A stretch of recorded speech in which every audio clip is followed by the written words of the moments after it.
We have a breaking news update now. Family members of these two Palestinian-American young men from the Chicago area say they're now being detained in Gaza. The State Department is looking into claims they were taken by the Israeli military. Other members of their family just got home from Gaza after being trapped there for months. CBS 2's Jermont Terry live for us tonight in Oak Brook Terrace, where he spoke with loved ones about this traumatic ordeal. Jermont? Joe, this family is going through a range of emotions. Tonight, they are happy to breathe. They're breathing happy, I should say, knowing that the eldest members of their family is out of harm's way. Yet they are not breathing carefully, I should say, because they also have loved ones who are now detained.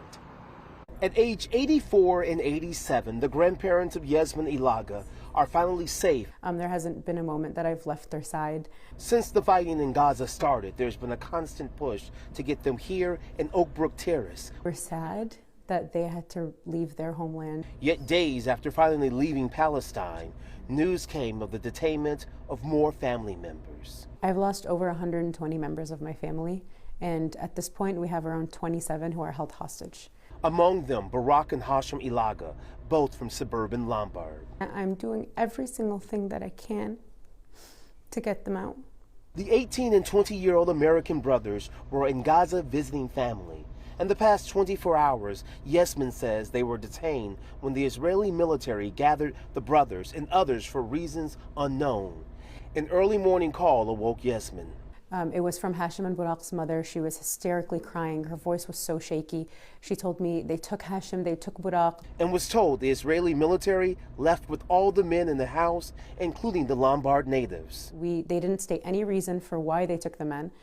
The family has been glued to news coverage, waiting for an explanation. We want to know more about the reasons here, and I'm confident that our ambassador, Jack Lew, is looking into this. Obviously, this is the kind of thing we take very seriously. Do you buy that? I wish that I saw something that would give me the ability to buy that. Now, Yasmin says she's really wants some actions because as of tonight, no one from the U.S. government has reached out to them or provided a location in her cousin's whereabouts. Now, she said they decided to keep the news of the detainment away from their grandparents because they're concerned that the news could impact their health. Reporting live in Oak Brook Terrace tonight, Jermont Terry, CBS 2 News.